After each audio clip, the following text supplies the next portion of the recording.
Unit 38, that's a 2-1, the TAC 36. Copy, that's 1 Adam 4, show us en route, ETA 2 minutes.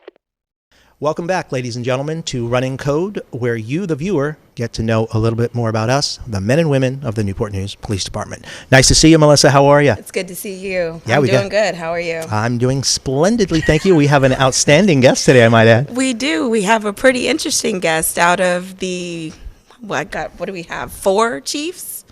Yes, 3 we assistants have 4, and so 1 we've chief. got 1 here with us today. Chief Brandon Creswell, how are you today, sir? Doing well. Thanks for having me. Good. Yeah, thanks for good. joining us. Absolutely. Yeah, this is going to be fun. Oh, yeah. This is going to be fun. You're in the hot seat today, Chief. Okay. How does that feel? Yeah, I don't know. We'll find out. All right, you want to tell the viewers a little bit about yourself? Sure. So, been with the police department about 22 years. Born and raised in Newport News. In fact, family still live in the Dimby area. So that's where I grew up. Like I said, kind of done a lot with the police department, kind of been all over the place as a officer, a detective, a supervisor. I was with the SWAT team for about 10 years, just doing various duties with the SWAT team, operator, team leader, and a team commander. And I guess with the police department, detective, narcotics, investigations. I was with the training division. I was director of the training division for several years, and then captain up at the North Precinct, and then made my way up to the chief's office. So right now I oversee the investigation side of the house, which it's 3 divisions. You have the major crimes division, which is homicide, ag assault, special victims, forensics, and our technical investigations unit. And then on the opposite side, I have special investigations, which is your narcotics, federal task force, fugitive, and the real-time crime center. And then I have community youth and outreach, which is our outreach workers and our school resource officers. So Wow. yeah, no, a lot to You cover. stay but busy. I have I'm I have serious. excellent supervisors and excellent officers and detectives, and they make it very enjoyable. Very cool. So we got to go back. So you're homegrown. Yes, You're born and homegrown. raised Newport News. So you got to tell the viewers, what high school did you go to? So I went to Minchville. I went to Minchville. Yeah, I Okay. went to I think it's Ella Fitzgerald now Middle School, and then went to Minchville. So from there, really involved in sports in the community. I played Dimby Youth Baseball League, played Wark Little League, I played Oyster Point football back in my heyday, and then played basketball at Jenkins. So very active. We were always. I'm from a sports family. My sister, she was big into gymnastics, so she did gymnastics all through college. So every weekend we were either doing something with gymnastics or doing something with football, basketball, or baseball. So parents, can't thank them enough. They traveled all over the place just to make sure we made our games. So very blessed. And like I said, Newport News has been great to me. Just growing up, the mentors that I've had, the coaches that I've had, just the interactions I've had, even with other athletes, it's been really great. And it afforded me the opportunity to, I went to University of Virginia on a baseball scholarship, played 4 years for them. Just an amazing time. So Wow. yeah. So we had Captain Funiak here. Yes. With Community and Youth Outreach Yes. Division, and she is very proud to Yeah. call herself a Hokie. Yes, so there's a lot of Hokies in this area. Yeah. I've learned. That's why I'm sporting my Virginia baseball shirt. Yeah. Just to give a shout out to my alma mater. But I do find that even our producer Matt scoffed at me for wearing Virginia really? around the office today. So Right. I got that coming here. So a lot of Virginia Tech fans, rightfully so. They have a great sports team, football at least. So I always take a beating during football season. I try my best to be a good fan, but let's just say on Saturdays I get a lot of stuff done around the house because I'm not really glued to the TV. Okay. Fair enough. But they're doing great in baseball. I think they're ranked number 9 in the country. Wow. So off to a good start. So I've been keeping tabs on them. So you played college baseball. Yes, I did. What position did you play? So I was a pitcher. I was a left-handed pitcher. Wow. Yeah. And did you travel quite a bit with the team? We did. We traveled. We traveled a lot. We we went as far down south as Miami. We had a couple tournaments out in Texas. But we were in the Atlantic Coast Conference, so of course you're playing.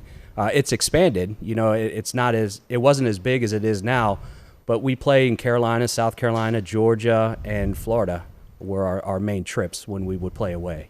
And you graduated from the university with what kind of degree?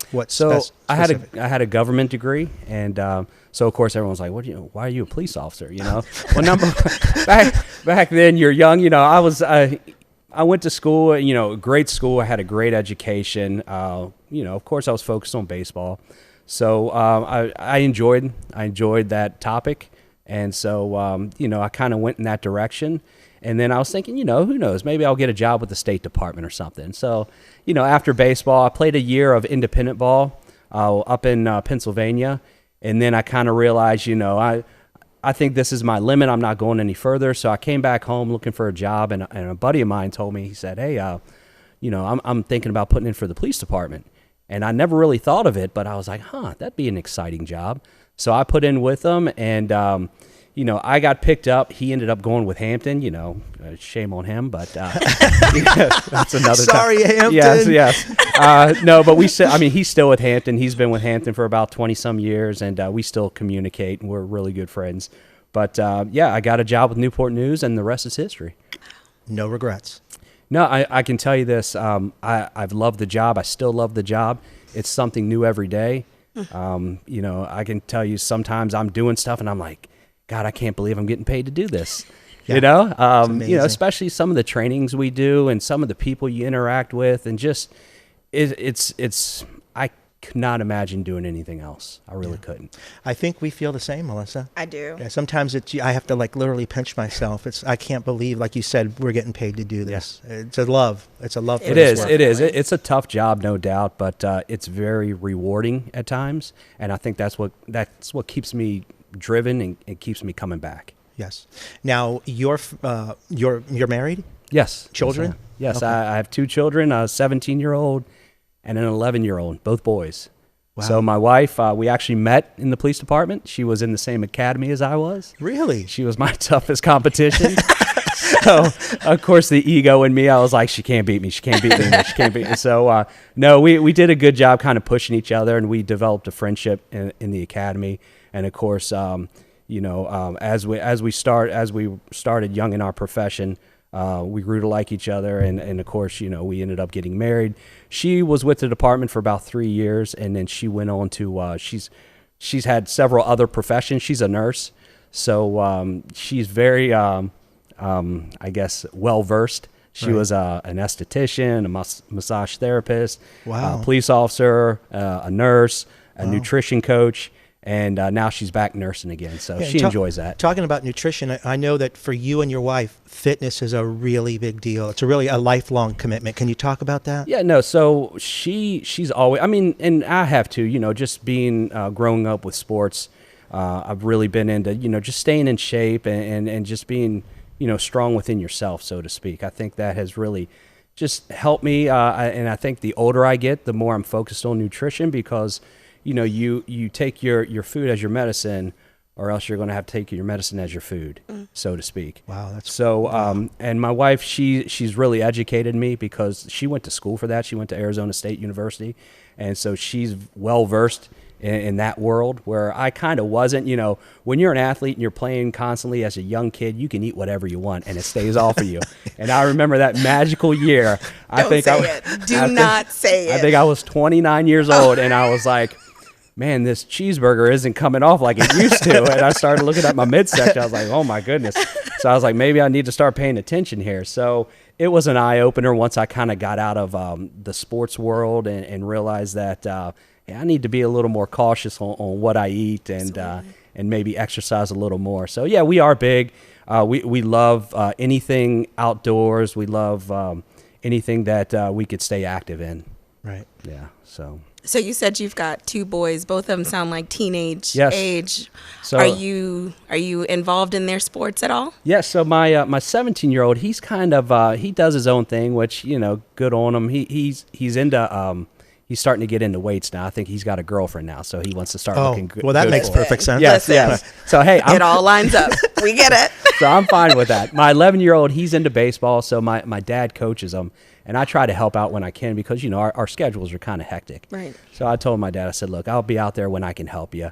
And I have to remind my dad because he gets very excited. I mean, he's 71 years old. And I have to remind him, hey, you can't coach like it's the 80s anymore, Dad. You can't just yell at these kids just to yell at them. I was like, you have to calm it down a little bit. Right. Things have changed. Yeah. So, but he enjoys it. It keeps him young, and it's it's rewarding for me to see him kind of give back to my son, and seeing him running around the bases. He's 71 years old, and he's running. He's having speed competitions with these kids. I think we met his parents, right? I believe we met your parents. They did the Citizens Police Academy when we were in CYOD. That is absolutely correct. Yes, your we had the parents pleasure. are amazing. Yes, well, I appreciate that. They're actually big fans of this show. So I didn't tell them I was going to be on it, so this might be a surprise for them. This is a surprise for Yes. them? Oh, that's yes. outstanding. So, That's awesome. my dad, it was a couple weeks ago. He was like, I was listening to Morgan talk about his fear of dogs. And I was like, what are you talking about? He's like, that running code show that you guys have. And I was like, you watch that? Yeah. And he was like, yeah, you, me and my mom watch it, or me and your mother watch it. So they're watching it. I'm sure they'll be watching this, so this might be a surprise to them. That's so awesome. Yeah. Now, did you notice the shirt I'm wearing today? Tell your dog I said hi. That is a great shirt. I didn't Yes. want all the dog. I wanted there to be no misunderstanding of what I said. I fear dogs. It's not that I don't like them. So I wanted to make sure I apologize To the dog lovers out there. Yes. I think they're wonderful. Wow. Yeah. So I've known you for we've known each other your entire career. Yeah. Right. Is there any particular assignment that really stands out that was just extremely gratifying to you, or is it all rewarding? So I think, I mean, some more than others, but I really enjoyed when I was the academy director. Yeah. You were able to really influence young police officers or young recruits that wanted to be police officers and kind of shape and mold them. And that was rewarding for me because I wanted to make the best police officer I could, because those officers are the ones who are going to be dealing with our community and servicing our community. So I really enjoyed that. And there was a lot of young talent that was coming through the police academy that I was able to, maybe not, have some type of influence on. So I really enjoyed that. Yeah, I agree with you. As a matter of fact, I was exiting the academy as you were entering the academy and assumed command of the academy. And you're right. Those really are the formative months, obviously combined with the FDO period.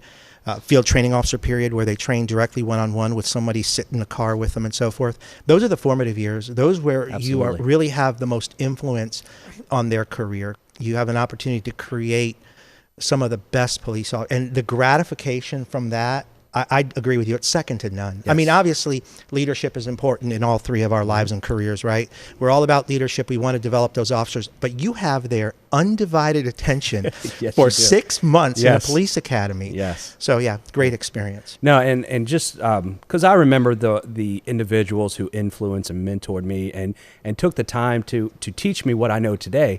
And those are the people I'll remember for the rest of my life, right? Yeah. Your FTOs, your training officers. So I really took that. That was really important to me because I know it's going to not only shape them, but they will remember the individuals. I always talk about, find somebody that pours into you, right? That doesn't take away, but pours into you and helps develop you to become a better person. Right. Right. I think it was Lou Holtz. He wrote a book. He was like, there's two types of people, those who build you up and those who tear you down. Exactly right. So be careful who you end up with. Right.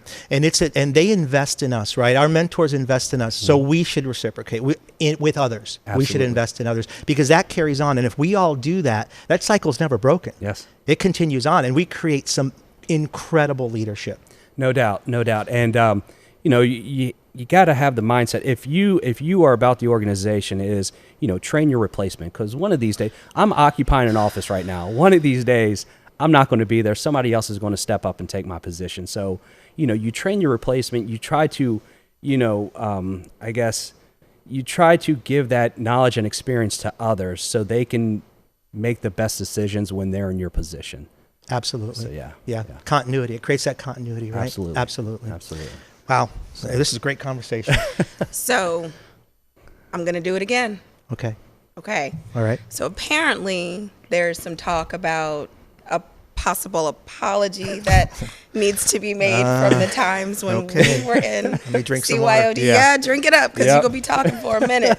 I need to know, first of all, how we worked together and told each other everything for at least 3 years, and you didn't tell me about this situation. I still don't know the whole story. It was very traumatic. So apparently, Chief, there's an apology but before the apology happens, I need to know what actually happened. I can't believe you never told the story. So now it is open for public consumption. No, I do. I feel for years I've carried this guilt, Morgan. All right. I just have to put it out as a public apology to yourself. But so Chief, give the tea. Yeah, what happened? So we were at it was a conference in Virginia Beach, and we were in an auditorium style setting. And we were sitting up at the very top, myself, and I think there was another captain with me, and Morgan was sitting next to me. And I just remember it was closer to one of the breaks, and I had a lot of coffee, so I was like, all right, come on, let's hurry up for this break because I gotta use the bathroom, right? And I just remember it was one of those. So the exit wasn't down below; it was everybody had to walk up and out. Oh no! So as we break, I stand up, and Morgan, being the gentleman that he is, he steps back to allow me to walk past him because I was a man on a mission, right? And there's a couple steps next to Morgan. And as I'm walking, I hear some noise, and I just see Morgan go right over. No. And all I remember seeing is like shiny shoes up in the air. and I apologize because I was in go mode because I was like, I got to use the bathroom. Right. So I don't remember this happening, Morgan, but witnesses have told me that I may have stepped over you on my way to the exit. Yes, you did. Yeah, you did. No, that's true. And I think I remember as I hit the door, I was like, oh my goodness. I realized what happened. Yeah. So as I was turning around, it was too late. I think state troopers were running up to save you. The state police helped me. The state police, not my jurisdiction. The state, and also you forgot to mention that as you stepped over me, you said, "Excuse me." You said, "Excuse me." Well, at least he was polite. I don't remember that, but like I said, I was a man on a mission. I do remember another captain that I'm not going to call him out was with me, and he followed me right out the door. He might have been a little embarrassed. He said, "Yeah, he was embarrassed. He was mortified that I would fall and embarrass him." Oh boy. So of course the story got out, and the chief found out about it. So he reminds us every now and then in our staff meetings of how I was inconsiderate and just stepped right over poor Morgan, didn't even help him out. No. And so he makes me feel bad every time he brings it up. So this is my public apology to you, Morgan. How about that? No need for an apology. Absolutely none. Now, Melissa, imagine state police, federal jurisdictions, FBI, all the alphabets, if you will. All the alphabets. Yeah, all of them were there, and they saw it all. And remember, everyone's walking up towards us. So everybody's attention. So everyone saw it. And all I remember is seeing shiny shoes kind of in my peripheral. Yeah. And I was just like, I gotta get out of here. Yeah. Topic of the conference forgotten. Don't even remember what the conference was. We don't even know. Okay, got it. Yep. Yeah. Wow. I can't believe you didn't tell me that. Yeah, I apologize to you publicly, Melissa. So tell us a little bit about what you do in your spare time. So I try to spend some time with the family, right? Because we spend a lot of hours in the office, and I enjoy here lately camping. We have an RV that we like to go out and just get out in the woods with the family, get off the electronics, and actually just do stuff nature. as a family. Yes. Wait. Yes. Is it glamping or camping? It is because those are two different things. So I did the tent thing once or twice, and then my wife introduced me to the glamping, and I can tell you, life changer. It is, because I can't go back to the tents. It is nice to, at the end of the day, take a shower, use your own bathroom, and sleep in your own bed that is climate controlled. Wow. So I am ruined. Yes, my wife has ruined me. She ruined you. Yes, that's right. Now, do you travel all over the U.S. or stay locally? No, so we stay local. We'll go out to the western part of the state, out by the the Appalachian Trail and Shenandoah Valley. We love it out there. It's very calming. Like I said, some areas you don't even get cell reception, and I enjoy that because it takes you a while to get unplugged from the day to day. But after a couple days, you forget about it, and you just you're just with the family. So you decompress. Yes. Yeah. Absolutely. Kind of recharge your battery to come back. Yes. I mean, we all need to do that. In this line of work, I mean, we're high stress. We're dealing with a lot of issues. I think we all need to have an outlet to where we can kind of step away and recharge, like you were saying. It's important for your mental health. It really is. Oh, yeah, I agree. It's that work-life balance that we all fight for. Yes, absolutely. Yeah, absolutely. critical for us to have a long and enjoyable career. Yes. We have to have that outlet, right? Well, and I tell a lot of officers, too, it's like you have to take care of yourself before you can take care of others. And if I expect you to take care of 185,000 citizens in our city, you have to be good up here. Yeah. And so to do that, you have to put in the work. And the work is being able to decompress, have hobbies that you enjoy doing, spend time with your family. I mean, you got to be right in the head in order to go out and help people, especially in their most critical moments. Yeah, I agree. You can't pour from an empty cup. Yeah, you absolutely. Can't. And I know, and I hear when you speak, and even in our daily conversations, all of these characteristics that you display and all of these things that you put forth to your people about caring for others and decompressing and having that's really good, solid leadership. Talk a little bit about how important is leadership to you?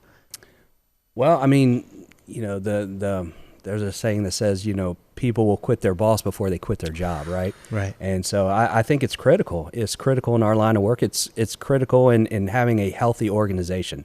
You know, having leaders that care about you, right? That put your best interest forward, that want you to succeed. Right. You know, and it's something I tell my kid, I'm like, son, I'm probably the only man in your life that wants you to do better than me.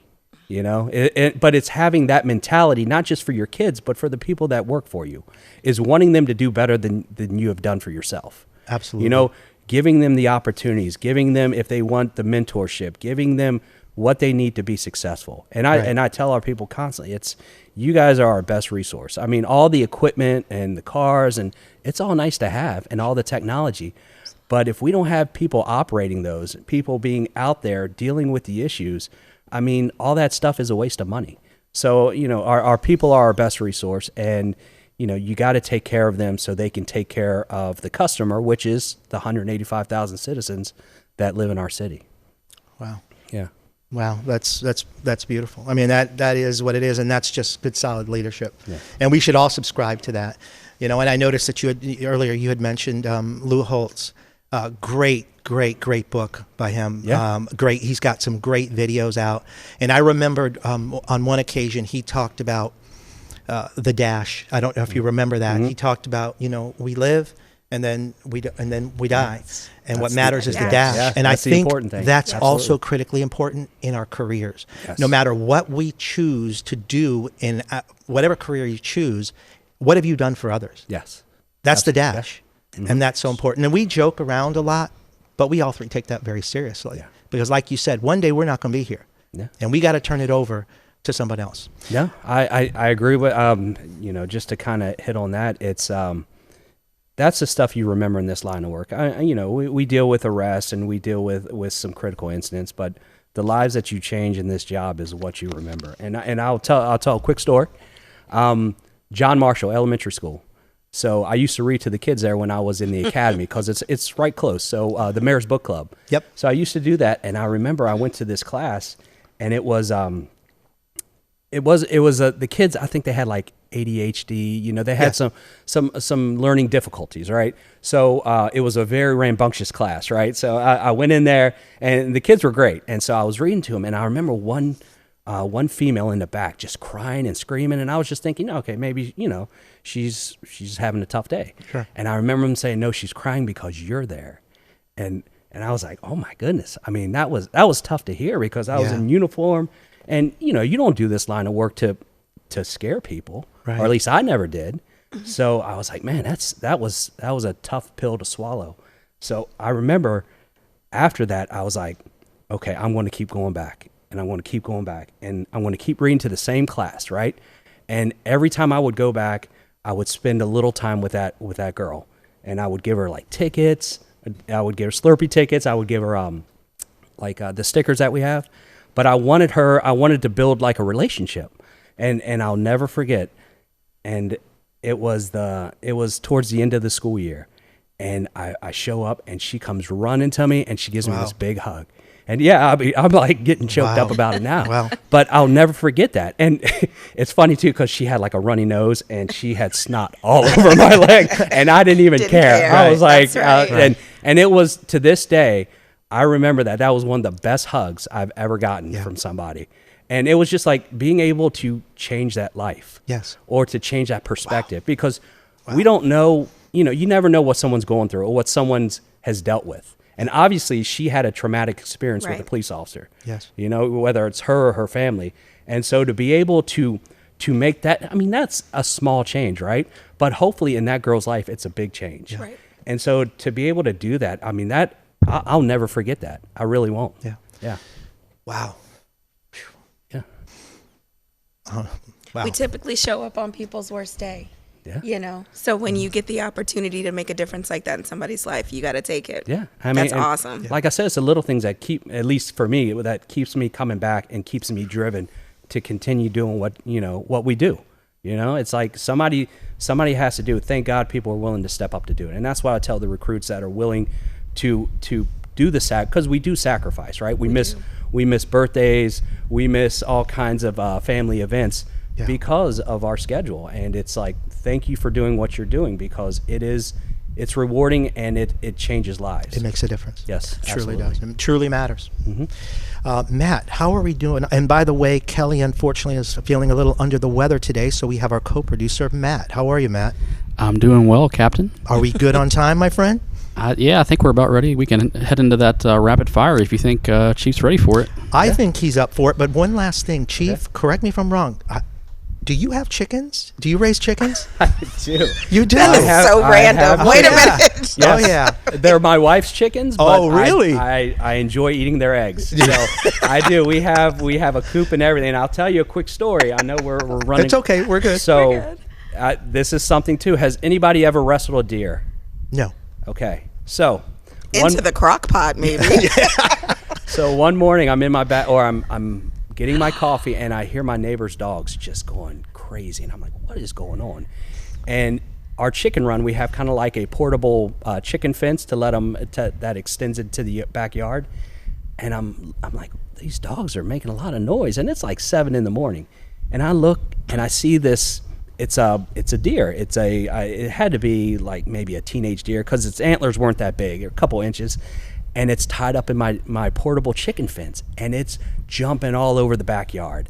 And I'm going, what in the world? And it's getting tangled up in the fence. So I'm like, what in the world I'm still in my PJs. Like, what am I going to do here? So I walk out, and I'm just like watching this thing, and it's kicking everything in my backyard, just making a mess. And the more it's moving, it's getting more and more tangled up in the fence. And then it would lay down and rest, and then it would do it again. And I'm just going, so I'm calling animal control, and they're like, hey, we don't have anybody that's going to get to you anytime soon. And they're like, they're talking about they're probably going to have to euthanize it. And so my 11-year-old's next to me, and we're just watching this. I'm sitting here in my backyard watching this, and he goes, Dad, you got to go help it. So I'm like, okay. So I build up the courage, and I'm walking closer and closer to this thing. And the next time it's like laying down, catching its breath, I like jump on top of it. Like an alligator? And I'm holding on to the antlers, right? And I'm holding on to this thing, and it's trying to get up. And so I keep it off its legs, and I have like the death grip on it. I'm like, this thing is not going to spike me with its antlers. So I'm in the backyard. I'm still in my PJs. And my wife goes running into the house to get scissors, right? And because she's going to cut the fence off of it. It's like a nylon fence. And as I'm holding on to it, I'll never forget this. I'm like holding on, and this thing's panting, and I'm just deathlock on it, right? Yeah. I'm like, this thing's not going to get away from me. And I see my son kind of inching into my view, and I'm like, and he goes, Dad, I want to pet it. And so I'm like, son, get out of here. And he was fascinated. He was like, all he wanted to do was pet it.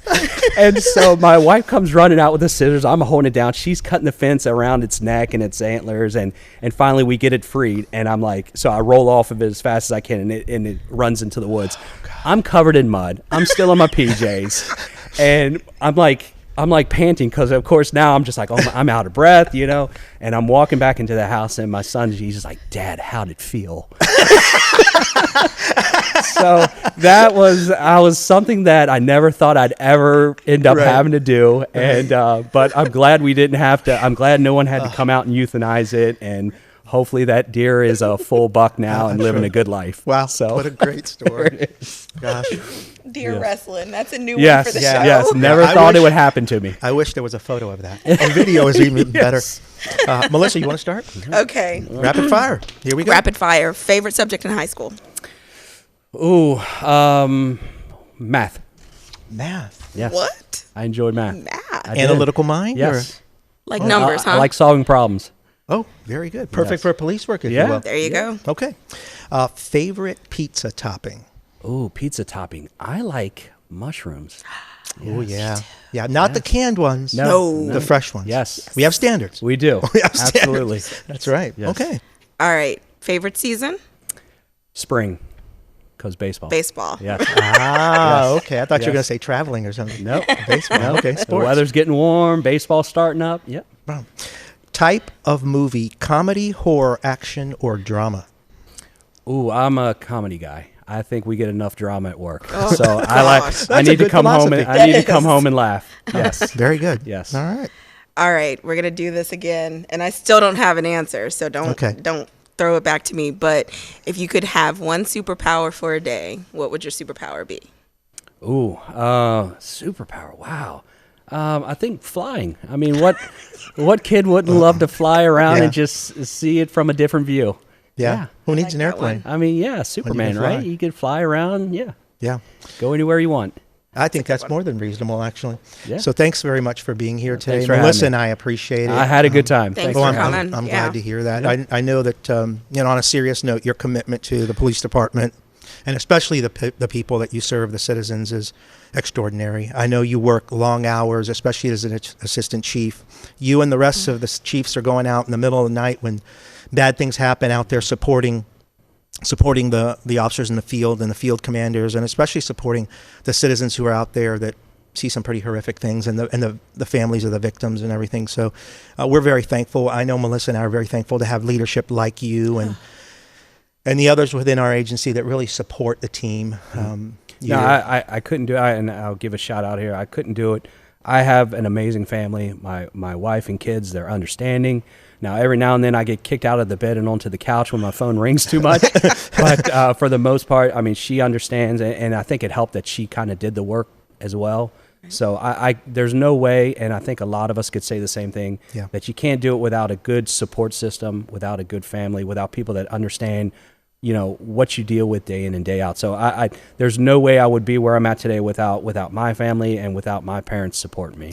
I agree, and a lot of the credit goes to our family. Our support network is tremendous, and it's not only our family, it extends outward and even into the community. Absolutely. So thank you so much for being here today. All right. So that wraps up this podcast here, but before we go, Melissa, we got to tell them about the like button. Would you like to tell them about that? Yes. Look below, hit the like button. And subscribe. Thanks for catching the show today, guys. Yeah. Cheers. Be safe.